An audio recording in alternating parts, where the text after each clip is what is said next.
আসসালামু আলাইকুম, welcome to new blog. কেমন আছেন সবাই? আশা করি ভালো আছেন। আলহামদুলিল্লাহ, আমিও ভালো আছি। আমার ভিডিও ভালো লাগলে সবাই আমার চ্যানেলটি সাবস্ক্রাইব করে দিবেন।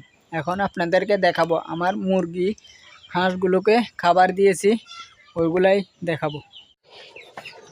এই যে এখানে আমার হাঁস মুরগিগুলোকে খাবার দিয়েছি, ভুসি আর কুড়া মিক্স করে দিয়েছি।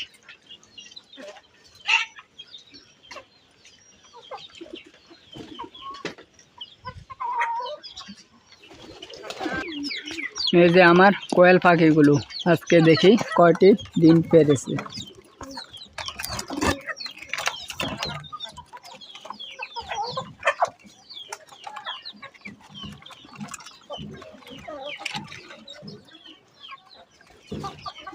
আজকে 2টি ডিম পেড়েছে কোয়েল পাখিগুলো, একটি আজকে ডিম পারেনি।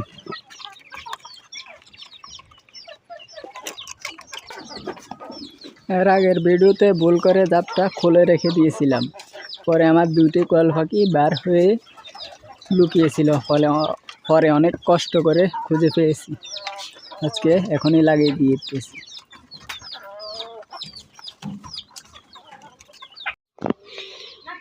এই যে এগুলো হচ্ছে আমার বিটল ফোকার খামার। এইখানে আছে আমার বিটল ফোকা। এই যে এটাতে আছে বিটল ফোকার মাদার, বড় ফোকাগুলো। এগুলো থেকে লার্ভা হয়, এগুলো বড় বিটল। পাশে আছে আরেকটা, এটাতেও বড় বিটল ফোকা আছে। 2টাতেই আছে বড় বিটল ফোকা।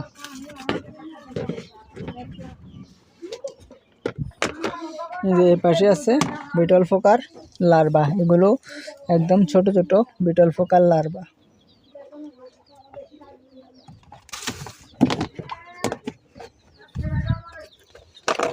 এটাতে আছে আরো একদম ছোট ছোট লার্ভা, এগুলো একদম ছোট ছোট। এটা অনেক আছে, একদম ছোট ছোট লার্ভা।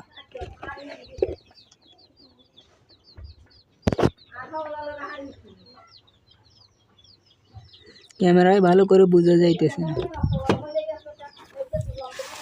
এটাতে আছে আরো একটু বড় লার্ভাগুলো, এগুলো অনেক বড় বড় হয়েছে লার্ভা। এগুলো হাঁস মুরগিকে খাওয়াই, কোয়েল পাখিকে খাওয়াই। কোয়েল পাখিকে খাওয়ালে প্রতিদিন ডিম পারে, প্রতিদিন এক বেলা করে খাওয়াই কোয়েল পাখিকে।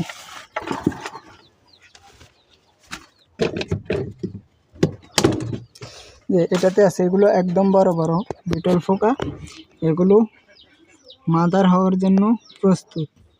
এগুলো দিয়ে মাদার করি আমি, এগুলো একদম বড় বড় ফোকা।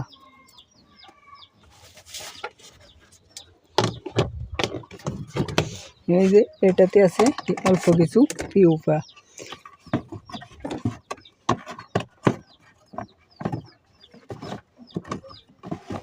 এই যে এগুলা হচ্ছে পিউপা, এগুলা থেকে বিটল ফোকা হবে। আজকের জন্য এতটুকুই। সবাই ভালো থাকবেন, সুস্থ থাকবেন। সবাইকে আল্লাহ হাফেজ। আমার ভিডিও ভালো লাগলে একটি লাইক দিয়ে দিবেন।